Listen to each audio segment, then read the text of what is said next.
Existe um conjunto de documentos que passa despercebido pela maioria das pessoas, mas decide, com anos de antecedência, como será a vida em 2050.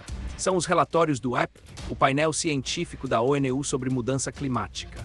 Hoje vamos abrir esses arquivos e mostrar quem os escreveu, de onde vieram os primeiros alertas e o que eles realmente dizem sobre o futuro que chega mais rápido do que imaginamos. A origem dessa história começa mais de 100 anos atrás. A origem real dessa história não começa na ONU, mas no laboratório de um químico sueco chamado Svante Arrhenius, em 1896. Ele foi o primeiro a calcular com papel e caneta como o aumento de dióxido de carbono na atmosfera elevaria a temperatura da Terra.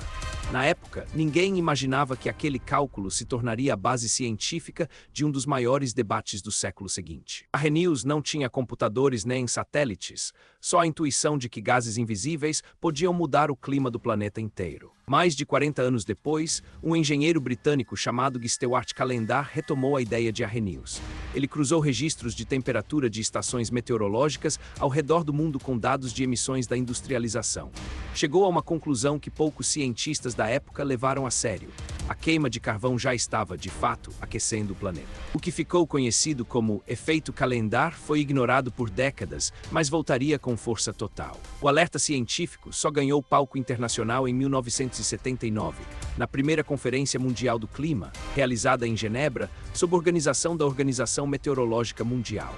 Ali, pesquisadores de diferentes países reconheceram formalmente que as mudanças climáticas provocadas pelo ser humano eram uma ameaça real e global. Foi o primeiro passo diplomático de uma jornada que levaria quase uma década até criar uma estrutura oficial para investigar o problema. A ciência já sabia, faltava a política se organizar. Em 1988, a Organização Meteorológica Mundial e o Programa das Nações Unidas para o Meio Ambiente criaram oficialmente o IPCC, o painel intergovernamental sobre mudanças climáticas. Seu primeiro presidente foi o meteorologista sueco Bert Bolin, um dos poucos cientistas que já discutia o tema desde os anos 1960. A missão do painel era simples de descrever e enorme de executar: reunir o que a ciência sabia sobre o clima e traduzir isso em relatórios que governos pudessem usar. Nascia ali o maior esforço coletivo de avaliação científica da história. Os relatórios do IPCC não nascem de um único governo, eles vêm do trabalho voluntário de milhares de cientistas ao redor do mundo. Pesquisadores de dezenas de países revisam estudos já publicados e constroem um texto de consenso. Depois, representantes de quase 200 países discutem, linha por linha, o resumo final que chega aos formuladores de políticas. É um processo lento e frustrante. Mas é isso que dá peso ao documento. Ele representa o que a ciência mundial concorda em afirmar. Em 2007, o trabalho do IPCC recebeu reconhecimento mundial. O painel dividiu o Prêmio Nobel da Paz com o ex-vice-presidente americano Al Gore por seus esforços em alertar o mundo sobre a mudança climática. Foi o mesmo ano em que o IPCC publicou seu quarto grande relatório de avaliação, reforçando com mais confiança científica um alerta que vinha desde Arrhenius: o aquecimento é real, causado por atividade humana e está se acelerando. O Nobel não encerrou o debate, mas colocou a ciência do clima no centro da política global. Para tentar prever 2050, os cientistas do IPCC não usam bola de cristal, usam modelos matemáticos chamados cenários socioeconômicos compartilhados, ou SSPS. Cada cenário simula um caminho diferente para a humanidade: um mundo que investe pesado em energia limpa, outro que mantém o consumo de combustíveis fósseis e pontos intermediários entre esses extremos. A tecnologia entra como variável central nessas contas: painéis solares mais baratos, carros elétricos em escala e redes inteligentes de energia podem mudar qual desses futuros vamos viver. É como se o relatório fosse um mapa de estradas, não uma previsão única. Um dos conceitos mais importantes escondidos nesses documentos é o orçamento de carbono, a quantidade de gases estufa que ainda podemos emitir antes de ultrapassar os limites de aquecimento considerados seguros.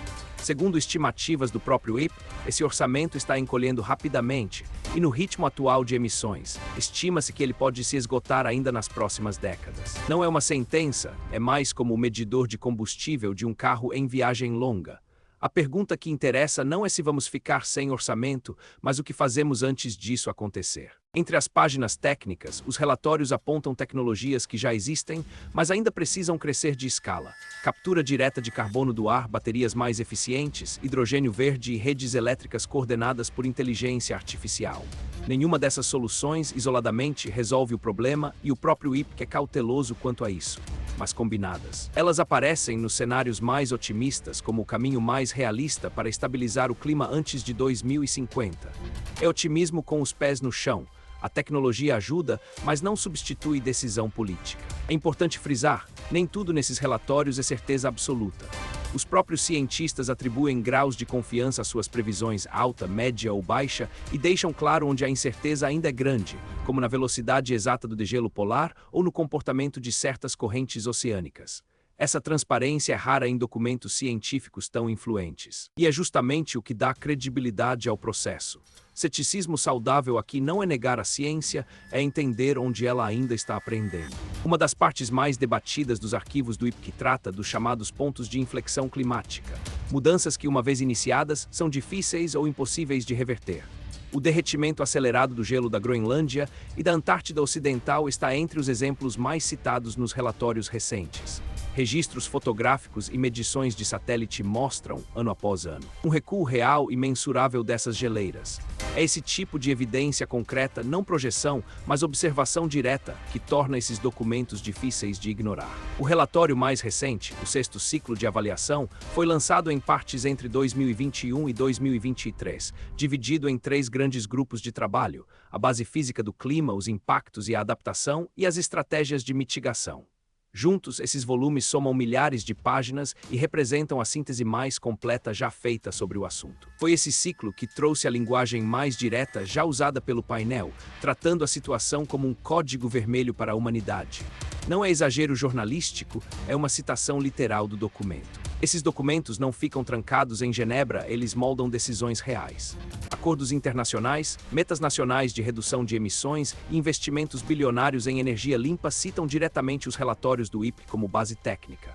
Empresas de tecnologia, montadoras de veículos e governos usam esses cenários para planejar produtos e políticas que só vão existir daqui a uma década. Em outras palavras, o que está escrito nesses arquivos de ciência hoje já está desenhando o carro ou a cidade em que você vai viver em 2050. E aqui está a revelação que poucos perceberam. Cruzando os dados mais recentes desses arquivos, os próprios cientistas do IPCC admitem que o limite de 1,5 graus C de aquecimento, que muitos achavam distante, pode ser alcançado temporariamente já nos próximos anos, bem antes do que relatórios anteriores previam.